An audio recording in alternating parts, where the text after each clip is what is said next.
Olá pessoal, para você que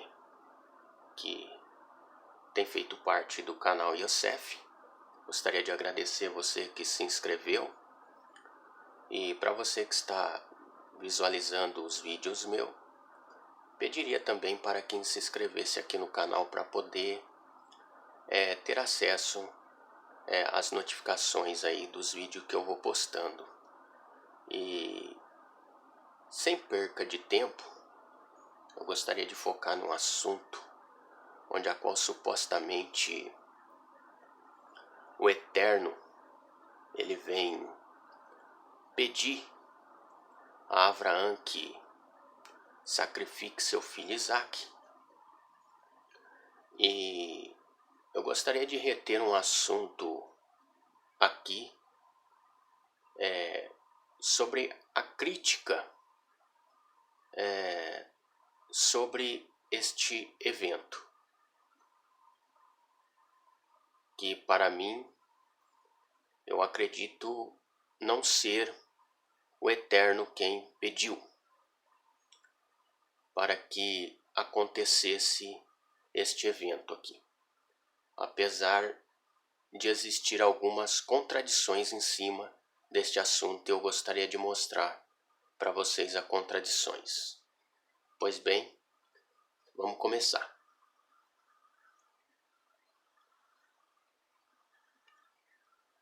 Quero me reter em cima deste assunto do livro de Jazer, que é o livro do servo, antes de eu entrar na ênfase da Torá, e gostaria de dizer alguns pequenos trechos que existem dentro deste livro que não existe na Torá, que seria a parte onde a qual Abraão vai visitar o seu filho Ismael, na terra onde a qual ele convivia com sua família, e se depara com Ismael praticamente sendo rude com a sua mulher, ou seja, com a esposa que Ismael tinha, e a questão do cravo, que está mais que provada que era algo de miticismo no meio daquela sociedade da família de Abraão. Ou seja, Abraão vinha de uma parentela e de uma família idólatra. Seu pai, a qual se chamava Tera, que era uma homenagem ao deus Lua, né? E é bem interessante que ele vinha de uma família idólatra e de uma família que acreditava muito em miticismo.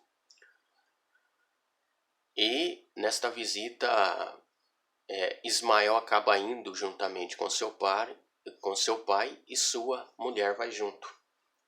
E ele se detém nas terras de Berseba, né? Pois bem, o livro de Jazar vai falar para nós que, assim como no livro de Jó ou de Job, Satã aparece no contexto celestial,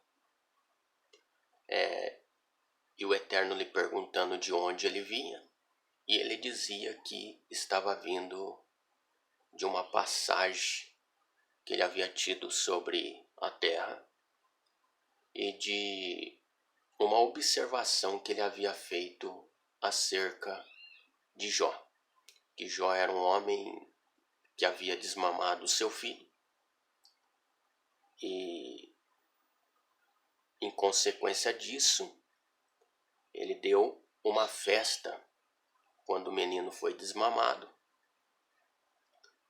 mas não sacrificou ao Deus que havia lhe proporcionado esta bênção.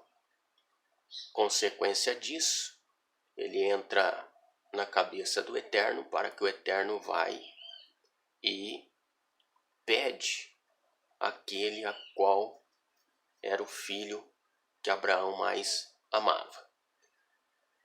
Com isso, o Eterno desce com a palavra de que Abraão deveria entregar o seu filho, seu único filho, em sacrifício.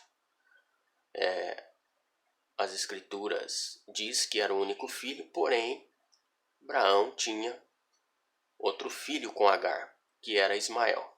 Uma contradição também neste aspecto. E Abraão automaticamente retém essas palavras e vai até Sara e acaba contando de uma maneira diferente que o Eterno queria mesmo. Era que Abraão se distanciasse e que ensinasse o filho dele os preceitos do Senhor.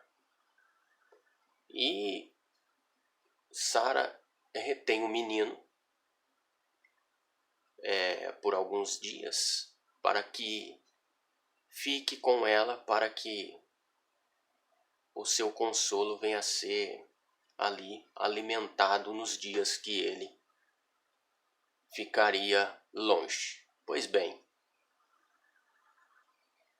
partindo desse assunto, entendemos agora que a Torá diz que Abraão havia cortado lenha de suas próprias terras e havia pegado fogo também de suas próprias terras, arrumado os animais para se mandar de Berseba até o Monte Moriá, que ficava praticamente onde Jerusalém aqui tem sua localização, já que o Monte Moriá era praticamente o mesmo monte onde o templo havia sido construído e onde era a ira de Araúna. E também numa distância de 107 quilômetros de Berseba até o suposto lugar onde o Eterno mostraria que era o Monte Moriá. Jerusalém não se chamava Jerusalém na antiguidade, mas chamava Salém, onde supostamente Melquisedeque morava e habitava. Deste ponto onde a flecha está, a gente podemos identificar que era onde Abraão se fazia presente com as suas tendas montadas e sua família, já que eles eram nômades, né? E viviam nesta localidade, né? Ele parte daqui juntamente com Eliezer e Ismael, sim, porque o livro de Jazer conta que os dois servos que foi junto com ele, ao qual não eram servos, mas eram tidos como da família, né? Partiram deste ponto aqui para ir até o Monte Moriá. Diz o livro de Jazer que quando Ismael soube que seu irmão seria entregue em sacrifício, se alegrou, né? Porque ele achava que pegaria o grau de primogênito na família e assumiria então o posto de líder tribal, né?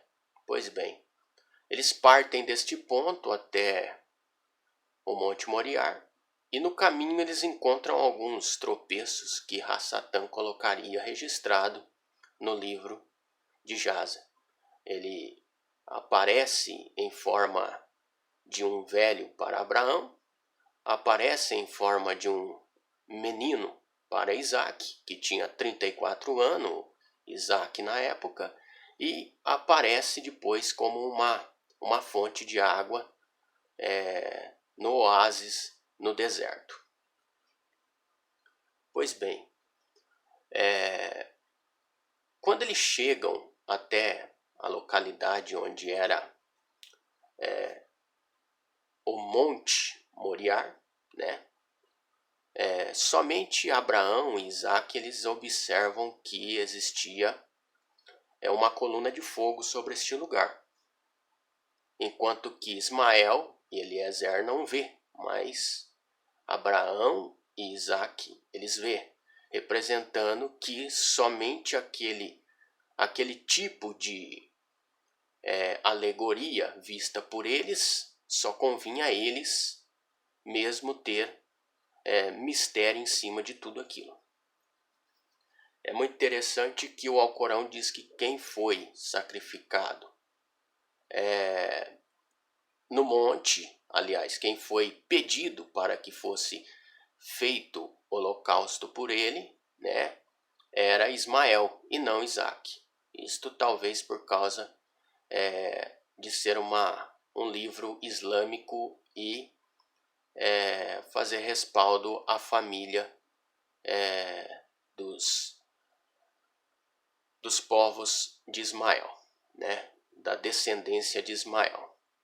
Pois bem, eu quero reter agora num assunto que eu acredito ser o que mais entra em contradição em cima da passagem de Gênesis 22 e também de Jázer no capítulo 21. O livro de Vaikra ou Levítico, no capítulo de número 1, ele vai dizer para nós como era feito um holocausto, né? E é bem interessante que em Gênesis 22, o Eterno pede para Abraão entregar o seu filho como um holocausto. Pois bem, quando eu vejo Abraão subir até aquele monte que supostamente o Senhor havia dado para ele a localização, Monte Moriá, segundo o livro de Jázer, eles começam juntamente a montar um altar, tanto o pai como o filho começa a montar um altar, e quando o filho olha e vê que não tem a oferta, ele diz: pai, nós temos aqui a lenha, nós temos o fogo e também temos a ferramenta de molar o animal, mas não temos o animal. Então nós vemos Abraão dizendo que o Eterno proveria este animal, né? Que mais para frente começou a ser chamado o lugar de Jeová Jirê, o Senhor proverá. Porém, o ato deste sacrifício que supostamente para mim que Abraão fez não tem nada a ver com o que vamos se dizer assim, o que os tradicionais antigos patriarcas faziam, foi totalmente diferente do que ele realizou ali. Pois bem, em Levítico 1 diz que o animal chegava diante do sacerdote, o sacerdote confessava sobre a cabeça deste animal os pecados e depois ele era imolado e o seu sangue era recolhido, né? Pois bem, diferentemente deste episódio aqui, né, que a gente vemos, nós vemos algo diferente. Nós vemos Abraão, né, depois que montou este altar, nós vemos Isaac em cima, vivo em cima do lenheiro, né, e não embaixo, né, e o sangue dele ser escorrido em cima da lenha onde já era para estar ardendo em fogo, né, porque segundo o livro de Levítico, né, no capítulo 6 e no verso de número 13, diz que o fogo tinha que arder sobre o altar para que a oferta fosse aceitada, ou seja, era um dos símbolos de que a oferta seria feita ali, o holocausto seria realmente dado início. Diferente daqui, nós vemos o menino em cima deste lenho e com a mão amarrada. O livro de Jázer vai contar que Isaac pede para que Abraão o amarre porque ele temia não ficar em cima do lenho. É algo muito interessante, porque um rapaz de 34 anos aceitar, entende? A atitude do pai, que era bem mais velho que ele, né? Bem mais velho, e de pouca força que o próprio filho, aqui, né? E aceitar a atitude do pai, que iria o matar. Eu garanto e falo para você que, se fosse nos dias de hoje, né? Este ato que aconteceu aqui, né? Se fosse relatado, imagino Isaac, se ele tivesse chegado dentro da casa dele, encontrado a mãe dele e com os olhos todos estalados, né? Dizendo que o pai dele havia o levado para ser um sacrifício, né? Para ser algo que o Eterno havia o pedido. É uma contradição enorme, né? Um rapaz aceitar ali a atitude do pai como se fosse um ato de fé, né? E nós vemos aqui um anjo aqui que branda, né? E diz no livro de Jaz que quem intercedeu no momento em que Abraão ia imolar o filho dele em cima do altar, sem fogo ainda, não tinha fogo ainda o altar, tá entendendo? Não tinha fogo. Diz que eles intercediam neste momento ao Eterno para que ele viesse a liberar o céu, para que eles viessem a abrandar e conter este ato, tá entendendo? E o mais interessante em toda esta história aqui, né, toda essa história, é que além dos dois terem feito tudo isso daqui que nós vemos aqui, que foi sair do ponto onde eles viviam em Berseba, né, onde eles viviam lá, como eu já tinha lhe mostrado lá o mapa, né, sair daquele ponto e vir a 107 quilômetros de distância do lugar onde vivia, chegar aqui e ter o bradado de que a fé tinha sido justificada. Agora, deixa eu falar uma coisa mais profunda aqui. O mais curioso se eles tinham sido justificados pelo ato que eles haviam feito de obedecer ao Eterno, por que teria que sacrificar um carneiro como holocausto? Que tipo de erro eles haviam cometido? É uma coisa que fica estranho, porque eles haviam tido a justificação, né, de ser perdoado pelo ato que estava ali. Por que teria que ter este animal carneiro como um holocausto?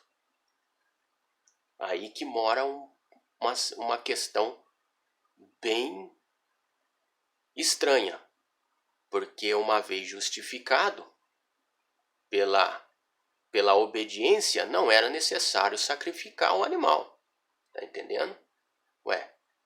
Já foi brandado, o Senhor tinha visto que ele era íntegro, mandou o animal aqui, né? Por quê? Né? Mas Abraão tinha falado, Deus proverá para ti o cordeiro. Tudo bem, cordeiro, né? Mas foi um carneiro, não um cordeiro, né? E diz o livro de Jaz que foi uma luta para esse cordeiro aqui, esse carneiro, chegar no objetivo que ele chegou. Porque Hassatã fez com que ele viesse ser respaldado no caminho, né? Agora, o mais interessante ainda é que existe alguns intérpretes que pegam este cordeiro aqui, né? Só porque o livro de Jázer conta sobre o cordeiro morto desde a fundação do mundo, né? E faz uma alusão em cima deste ato aqui. Existe também uma tradição sobre o chofar, que dizem que é por causa do chifre deste carneiro aqui de Abraão, a qual sei lá se tem realmente a ver uma coisa com a outra. Agora, eu vou postar o texto aqui para vocês verem algo interessante, o que diz no livro de Jázer acerca deste cordeiro aqui.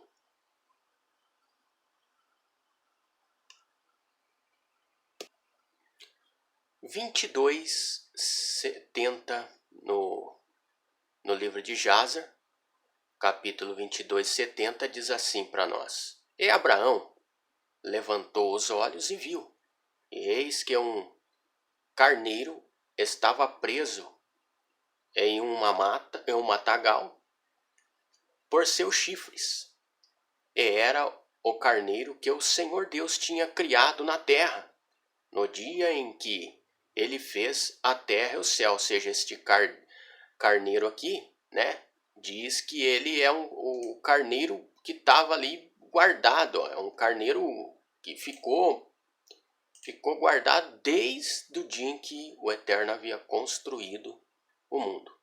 Foi guardado para este ato. Ou seja, então, as coisas demonstram que tudo é como se fosse um teatro, né? Aí diz aqui, ó, no 71, pois o Senhor tinha preparado este carneiro desde aquele dia para o holocausto em lugar de Isaque. Aí depois diz no 72, e este carneiro tinha avançado para Abraão quando Satanás agarrou e prendeu pelo chifre na moita, de forma que ele não pôde avançar até Abraão, a fim de que Abraão matasse esse seu filho, né? Ou seja, o bicho vinha, né? O carneiro, ele vinha em direção a Abraão, ou seja, ele vinha já sabendo que ia morrer, né? Vinha já sabendo que ia ir pro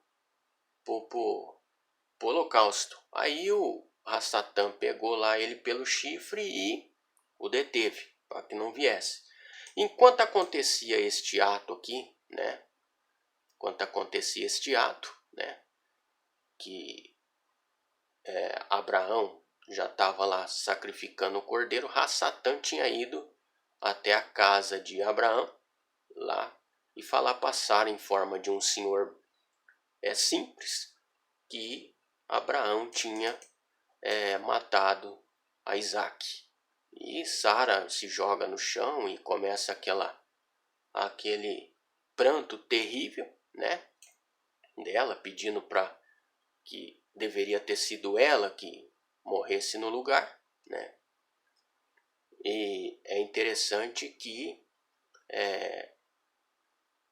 este plano de Rassatã em tentar matar a véia ali de desgosto não deu certo ali por imediato, mas, né, com o plano dela, com o plano de Rassatã ali, né, ele volta, né, tipo, arrependido do que ele tinha havido falado, e diz que Abraão não tinha matado Isaac, mas que tinha oferecido outro animal como holocausto, e aonde Sara acaba morrendo. E isso prova os versos de número 23 de Bereshit. Eu gostaria que vocês apenas me mandassem depois o que vocês acharam sobre este assunto, né? E o que vocês acharam a respeito também da atitude desse sacrifício de Isaque, aqui onde Abraão é tido como o sacerdote, se este foi um ato mesmo de um homem que sabia lidar mesmo com a arte do sacrifício. E agradecer vocês que vão chegando aí, se inscrevendo no canal. E muito obrigado, até a próxima, tá bom?